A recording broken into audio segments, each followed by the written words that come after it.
Hey, it's Darren with Arbitrage Trade. It's time for Deep Dive with Daniel. That's the guy you see in the bottom right-hand corner. And this week we are talking about having a plan. Imagine that. Having a plan is a good thing. So the blog is no plan, no profits. That'll teach you. No, that's not what it says. It says no plan, no profits. How to stop winging it and start trading smarter. So are you since you're Mr. Institution, are you making fun of retail traders right now? You know, retail Even though you are one now? traders, yeah, right. I mean, retail traders, it's funny because they do well on winging it, but it's often only once.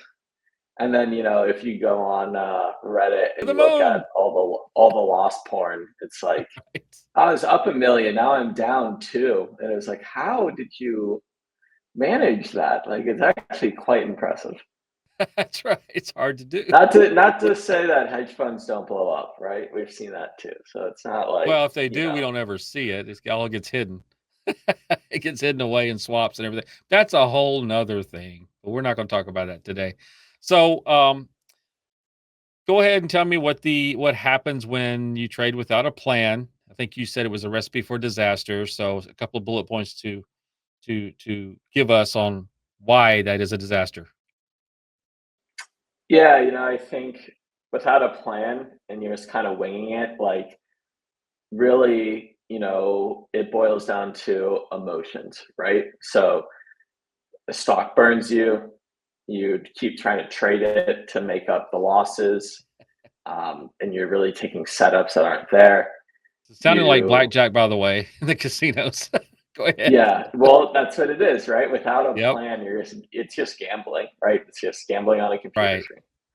Right. Um, you hesitate if you don't have like a system, and eventually, you'll blow up your account. Yeah, and they watch too much media.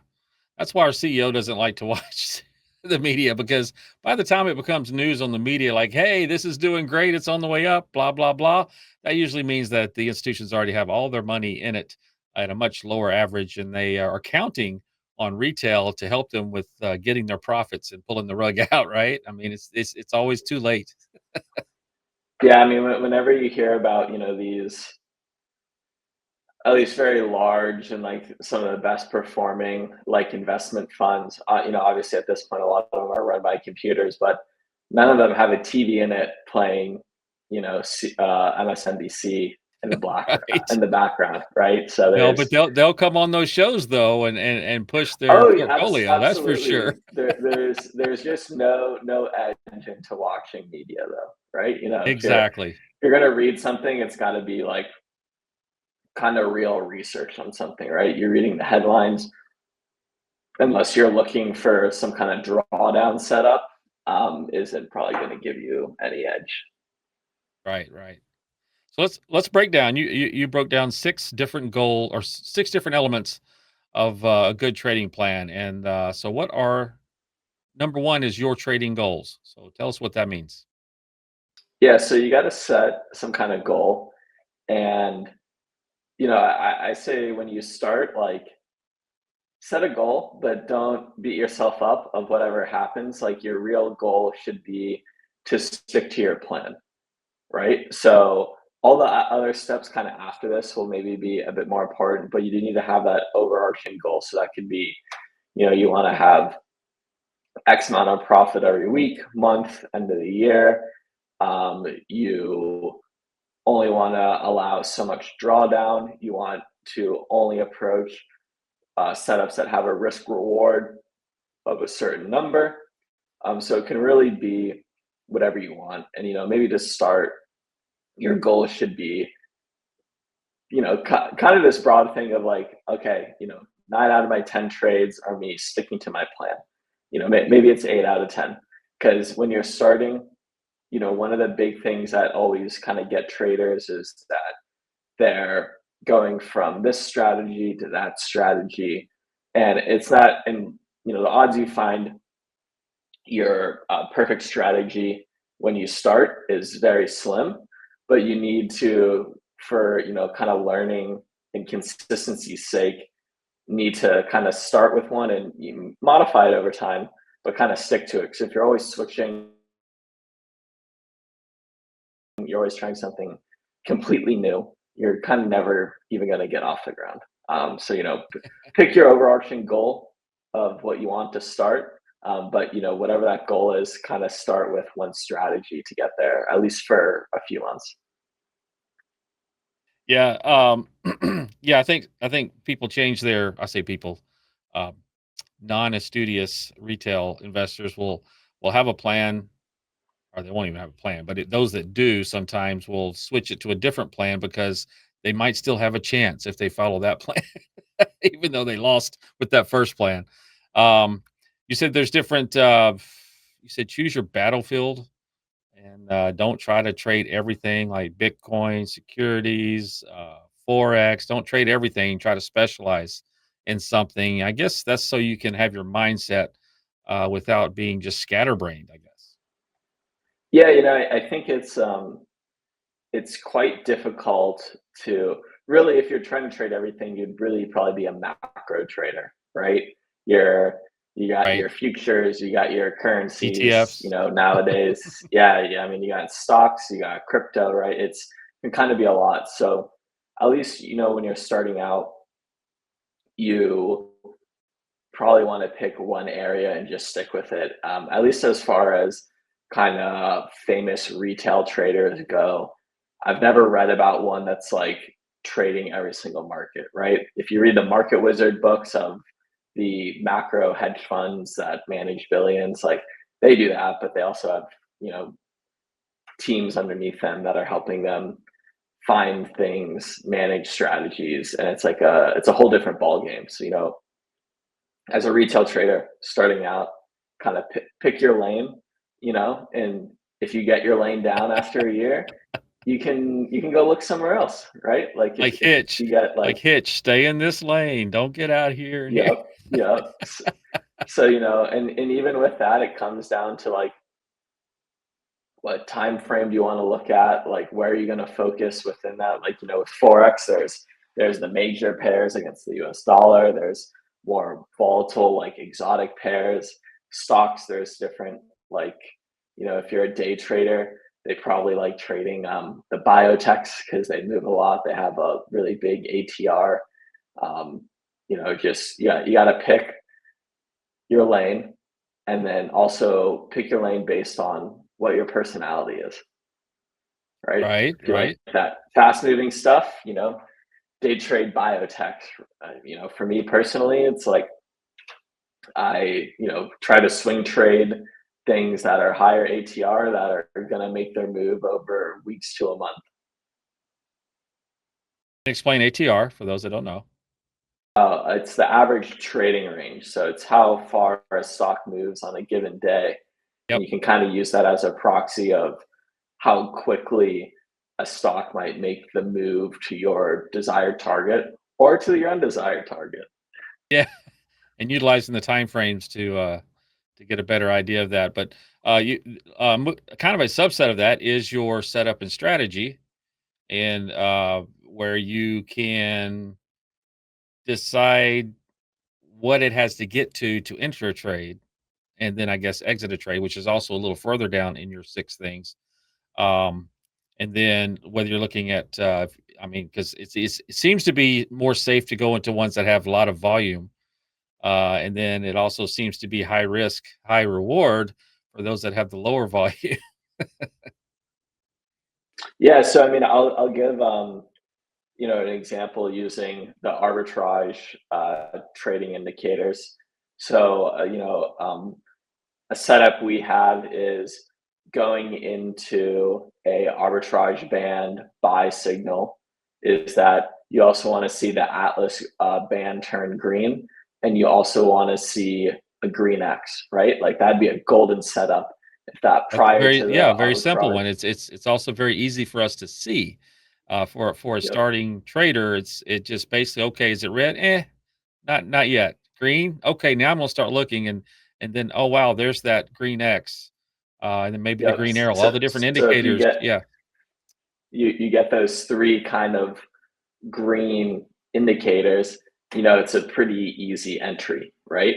And so there's that to enter, and then within the arbitrage system as well, you could have a multi, if you're swing trading like I do, you could have a multi-exit, strategy. First red Right. X, you take a third, Atlas turns red, you take a third, the exit signal on the arbitrage band, you take your last third and you're out, right? So make it kind of like a binary trading thing. Sometimes people use moving averages. You can look at price and volume as well to help determine volume's a Right. little bit Right. trickier if you're Right. right. Oh, What? you're good. Go ahead. Oh, okay. Yeah, yeah. Oh, it just kind of depends on what you want to do, but you want to have, kind of multiple indicators to verify the entry and the exit of your trade. And that'll help, you have criteria to stick to that plan and make it a Right. repeatable process. Well, and the other thing you talk about is sizing, and I think sizing is a big thing that people miss. Not only when you're taking your profit, but just the overall sizing for the trade. And I heard you say a third, a third, a third, and I was kind of, if you will, brought up within the market to go 50 and then 25, 25. Uh, and I think that's the safer because if it's moving up and it's 50, you're trying to at least get back what you put in, and then the rest is just gravy. So we but the key that you're saying is just find a strategy and stick with it. Don't go with 30 this time and then 50 next time or 20 and etc. Just when you're first learning and you're first trying to see what works for you, stick with that as a starting trader, right? Yeah, I think like one of the we've talked about, the guy's Twitter handle is Qualamagi before, right? Right. His take profit strategy is that within the first 2 to 3 days, if the position is up, you take a third, and then if it hits 20 to 30%, you take another third, and then you set your stop loss trailing the 10 or 20 day moving average, and Mhm. then you just let the position, ride itself from there, and then you take the money you made and you move it into a new position. You let the other thing ride, right? So he had years of trading experience. That's what he found worked for him. You got to Right. decide what works for you. But having some kind of strategy, because we've all been there where, oh man, this position's up 50%. You want to let it ride, I know and it. then you never took any profit. Now it's down 10%. You're like, well, there goes This is the that. Like this one. is great, but like, right? It's like To the it's like great. moon, I to the covered my moon. losses from my last like 5 trades, but I didn't Yep. make any money really in the Yep. whole portfolio. So I yeah, took an educational, I'll call it, loss for sure, with the mini apes in the AMC that dove down 90% after hitting a really good high. After it really wasn't, I guess you could call it a squeeze, but it certainly Angie and me as well. That those that didn't take and follow that same strategy once it starts mooning, then you can get into a very bad situation where things happen and you get that hopium because it came back down again. It's going to go back. Sure, it will. They'll refuel and the rocket will be ready. So yeah, yeah. I just mean, and just listen, if yeah, you're like a real risky, excellent swing trader, once the position doubles, take half of it, and then now you're just playing with the house's money, right? and that's exactly what I So was saying. Yes, definitely because you can if it comes down and you think it's going to go back up again, well, you took your profit and now you can make money again once it goes down to as far as what you feel it's going to turn around based on the indicators and go back up again. So you can always re-enter the position. Sure, not tax exactly. efficient, but Yep. if you really believe, like, who cares? You'll make so much more money. It doesn't matter, right? You will have stuff to brag with, and not your Yep, lost they call it lost porn, I think, is what they did at the time. It's yep, like, yep. no, I don't wanna watch that either. Honestly, just great to see on Reddit. It is like quite incredible to It's learn. crazy, isn't it? Alright, and you basically give us those 4 quick bullet points on how to, build your first trading plan. I've got a sheet of paper in front of me, it's blank. What is it I'm gonna do? The 4 things. Four things. Mhm. First one's like, Okay. pick your setup. Um, yep, yep. So first, you want to pick your setup. That's kind of similar to what we were talking about with the three green Right. indicators on the arbitrage bands, right? So you're like, okay, I'm going to use this kind of like moving average swing trade breakout, Mhm. and I'm going to do it based on these indicators. Write down the conditions kind of as a checklist for your entry and exit so that you're kind of making yourself a computer, I like to say, right? Because if you can systemize it, then it's repeatable. If you're using it on discretion, then it's kind of hard to repeat, right? Because you're a human, you're going to be emotional. Right. You want to define your stop loss and position size. So that stop loss is like we talked about, kind of how you're going to Yep. take profit, how you're going to, when you enter the position, decide where you exit. So I know for myself, something I've been experimenting with is I'm looking for a breakout that I want to see move beyond the opening 3-minute candle. I want to see it break that entry high, and I'll set my stop loss at the low of the day from that um, initial break opening range, right? And I Right. Right. position I position my um, entry based on the amount of loss I'll allow based on the like that entry. So it's not, oh, I do 10% on everything. It goes, what is that potential loss amount based on the low of the day, and how much of my position will enter that. So it's a little bit different than how most people probably start retail trading, including myself. Of like, oh, I'm going to only risk 1%. It's like, well, maybe think about your risk first, then your position size, instead of position size and then risk. Right. Um, and then something that most retail doesn't do and can make a big difference is journal your trades. There's even free journaling softwares out there that'll help you track, you know, how much you made, how much you lost. You can put in notes. You can add the time you traded. It can really help you figure out a lot of different things of the setups you're taking and how to, you know, become a better trader over time with studying what you journal.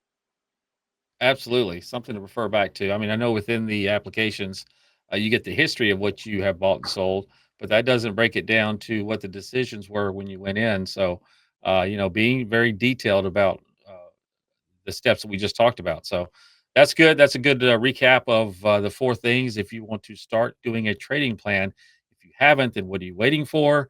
Are you waiting to lose more money? Just do it. Do it now. Write it down, and then get the tools. And one of the tools is what we have here, the arbitrage trading AI that we have that has a lot of indicators which can help you, like we just talked about, with the green turning into the red or the red turning into the green, the green arrows, the green X's. There's the dollar signs that even within our algorithm tell you, hey, it's you better take your profit. And then if you still are stubborn, then you get a second dollar sign that go, I told you take profit. So, and then if anybody watches the Throwback Thursdays, you will see that in action with the indicators that I show.